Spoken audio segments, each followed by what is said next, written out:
Labdien, mani sauc Ernests, es esmu no Ceplis, un šodien mēs apskatīsim sērbu kamīnu krāsniņu Quadro. No sākuma iziesim cauri krāsniņas tehniskajiem datiem. Sāksim ar krāsniņas svaru. Tā ir salīdzinoši smaga, 160 kg. Dūmats ir 150 mm diametrā. Tās augstums ir 119 cm, platums 54 un dziļums 52. Kamīnkrāsnes kopējā jauda ir 9 kW, aptuveni 70 kvadrātmetru lielai platībai. Priekšā man ir krāsnes pīrāgs, šeit būs ABC Quadro. Var redzēt, kad šeit ir dekamera, skatīsimies uz šo te krāsni.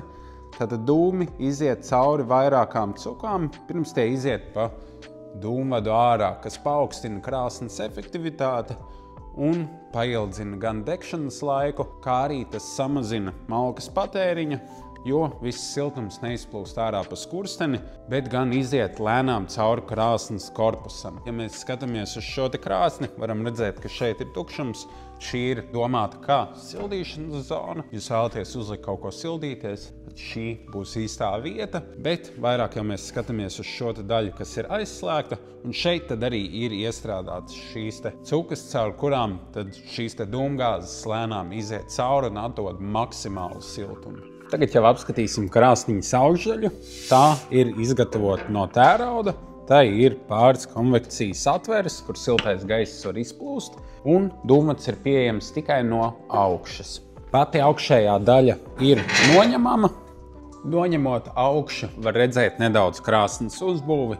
Protams, šīs te iekšējās cukas īsti nevar redzēt, bet tas arī paver iespēju apskatīties, kā krāsnes ir uzbūvēta. Šeit ir iekšējais korpus, kas ir izgatavots no 6 mm bieza tērauda. Tad ir šī te ārējā apdara, arī izgatavota no tērauda, un ārējo korpusu no iekšējās daļas atdala gaisa kārta. Šeit krāsnī arī ir konvekcijas princips, kur krāsnes apakšdaļā tā paņem vēso gaisu, uzsilda to un izplata to caur šīm te lūkām sānos un, protams, arī lūkām, kas ir augšā. Šeit. Tālāk, ja jau runājām par krāsnes apdari, parunāsim arī par pieejamajām krāsām.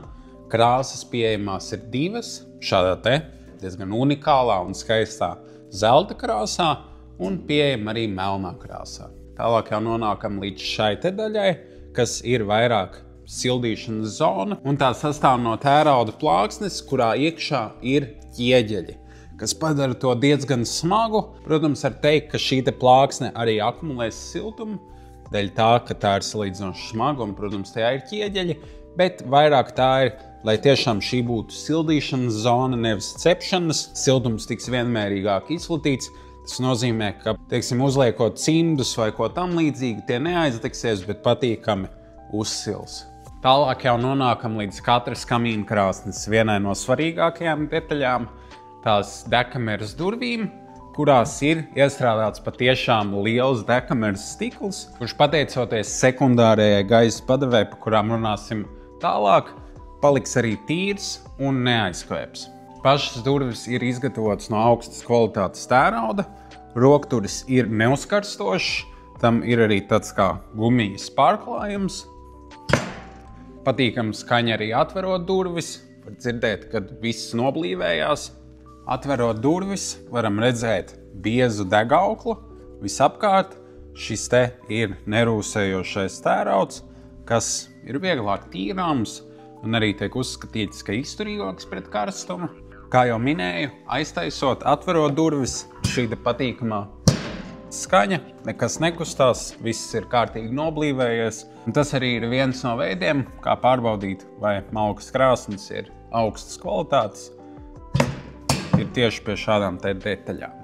Tātad šīm te durvīm arī ir šī te funkcija, ka tās pašas aizvērsies. Ir cilvēki, kuriem patīk šī te funkcija, ir kuriem nepatīk. Tā ir drošības funkcija. Ja gadījumā kāds aizmirst atvērtas durvis, vismaz tās pašas aizvērsies, nerodot nekādus ugunsdrošības riskus, un arī ir drošāk pirmajā iekuršanas reizē. Parasti pilnībā durvis tikko kā iekur krāsni neaizver, bet atstāja tādā kā pusatvērtā līmenī, tieši šādā, un tās arī faktiski tur nostājās, tās pašas neatvērsies.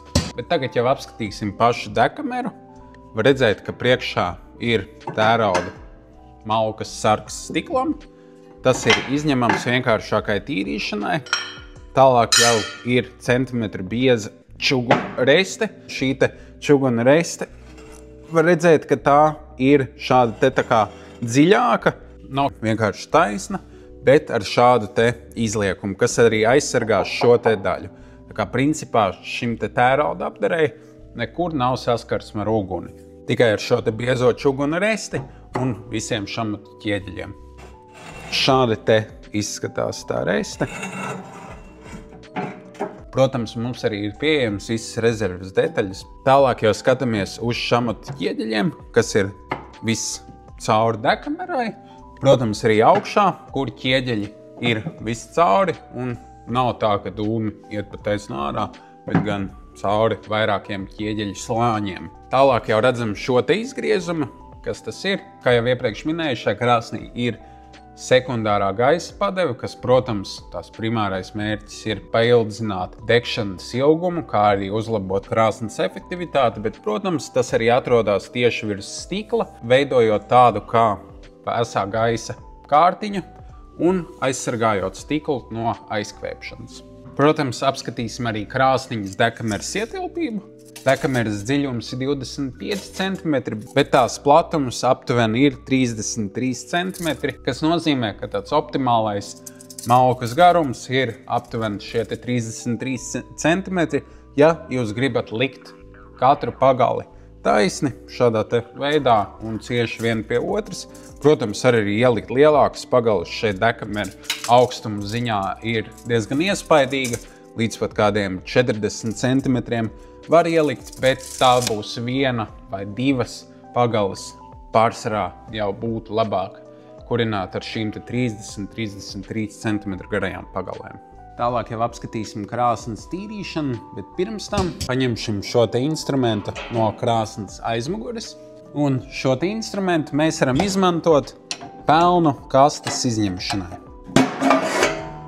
Tas bija vienkārši un arī droši un tīri. Pati pelnu kaste ir vidēja izmēra, tā nav super liela, bet ņemot vērā, ka šai krāsnī ir ļoti augsta efektivitāte, tā sadedzina malku pilnībā, tad pārāk daudz pelni arī faktiski nerodās. Lielākā daļa tiek arī pārvērsta siltumā no malkas. Tāpēc šī te pelnu kaste, kas varbūt ir vidēja izmēra, salīdzinoši ilgi varēs tikt netīrīta. Protams, pati pelnu kaste ir izgatavota no tērauda, un visapkārt pelnu kastes durtiņām ir šī te degaukla, kas arī palīdz noblīvēt pilnīgi visas vietas krāsnī, un arī patīkam redzēt šādas mazas detaļas. Faktiski daļa no ražotājiem tās izlaiž. Tad tālāk jau apskatīsim krāsnes apakšējo daļu. Tās ir durtiņas ar magnētu, tās var atvērt. Šeit var salikt kaut ko kurināšanai, bet vairāk šis te nodalījums ir tieši šīm te gaisa padevēm. Šeit pa kreisi būs primārā gaisa padeve, un pa labi būs sekundārā gaisa padeve. Tātad, kas ir primārā gaisa padeve? Principā tā gaisa padeve, kas tiek padota šeit no apakšas cauri pelnu kastei, un sekundārā ir šī te, kas tiek pievadīta augšējai dekameras daļai.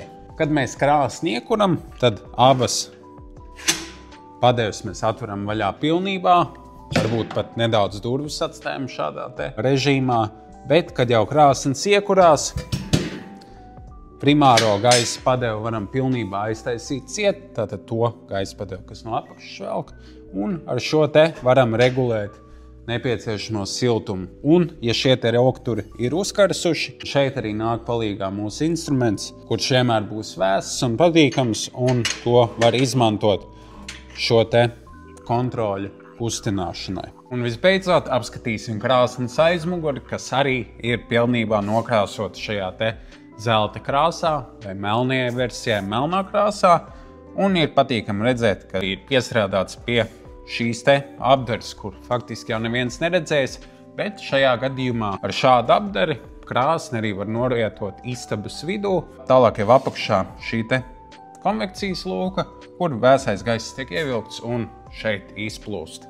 Tas arī ir aizmugurē, un tālāk jau ir datu lapiņa, kur, protams, ir šie dati, ko jau mēs sākumā apspriedām. Svars, izmērs un krāsnes kopējā jauda.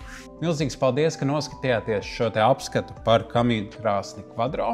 Ja gadījumā jums ir kāds jautājums par konkrēto modeli vai par jebkuru citu modeli mūsu piedāvājumā, droši sazinieties ar mani vai ar kādu no maniem kolēģiem ceplis.eu kontaktu sadaļā. Mēs jums palīdzēsim. Ja vēlaties šo krāsniņu apskatīties klātienē, atrodamies netālu no Spunķiem, Jūrmalas tuvumā. Pēc iepriekšēja pieraksta jūs esat laipni gaidīti. Paldies vēlreiz, lai siltums katrās mājās!